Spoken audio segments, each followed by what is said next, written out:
আয়াত ৪৫ فكأي من قرية أهلكناها وهي ظالمة فهي خاوية على عروشها وبئر معطلة وقصر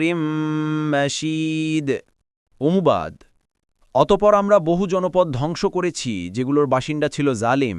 ফলে এসব জনপদ তাদের ঘরের ছাদসহ ধ্বংসস্তূপে পরিণত হয়েছে অনুরূপভাবে বহু কূপ পরিত্যক্ত হয়েছে এবং অনেক সুদৃঢ় প্রাসাদও আয়াত ৪৬ أفلم يسيروا في الأرض فتكون لهم قلوب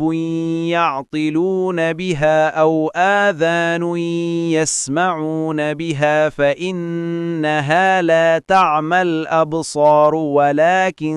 تعمى القلوب التي في الصدور অনুবাদ তারা কি জমিনে ভ্রমণ করেনি তাহলে তারা জ্ঞানবুদ্ধি সম্পন্ন হৃদয় ও শ্রুতিশক্তি সম্পন্ন শ্রবণের অধিকারী হতে পারত বিশ্বাস বস্তুত চোখ তো অন্ধ নয়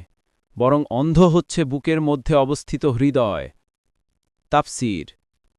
১ নং ফুটনোটের বিবরণ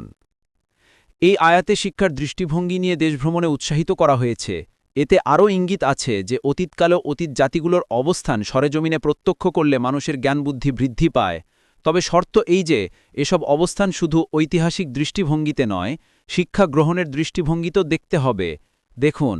ফথুল কাদির